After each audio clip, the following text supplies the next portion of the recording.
اللہ تعالیٰ کو نہ تو قربانی کا گوشت پہنچتا ہے اور نہ ہی خون، بلکہ اسے ہمارا تقویٰ پہنچتا ہے۔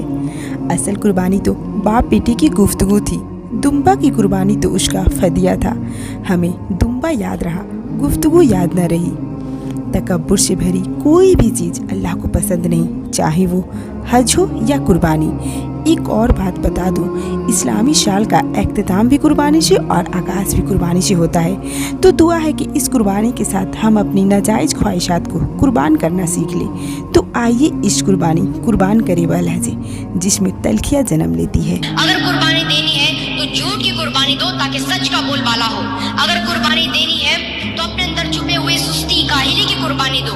اگر قربانی دینی ہے تو اپنے اندر چھپے ہوئے ان گندی عادتوں، ان نشیلی چیزوں کی جس کی ہمیں لت لگی ہے، اس کی قربانی دو تاکہ ہم صحت مند رہ سکیں۔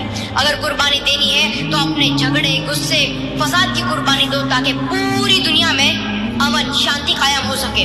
اگر قربانی دینی ہی ہے تو اپنی زبان سے نکلنے والے ان غلط الفاظوں کی قربانی دو جس کی وجہ سے کئی سارے لوگوں کے دلوں کو ٹھیس پہنچتی ہے۔ اگر قربانی دینی ہے تو اپنے نفس کی قربانی دو جس کی وجہ سے ہم ہماری زندگی کی راہ بھٹک جاتے ہیں۔ ناظرین، اگر قربانی دینی ہے تو ان تمام چیزوں کی قربانی دو جس کی وجہ سے ہماری زندگی میں رکاوٹیں پیدا ہوتی ہیں، ہماری فیملی کو پریشانیاں آتی ہیں، ان تمام چیزوں کی قربانی دے دو، پھر دیکھنا آپ کی زندگی کس طرح خوشگوار بن جاتی ہے۔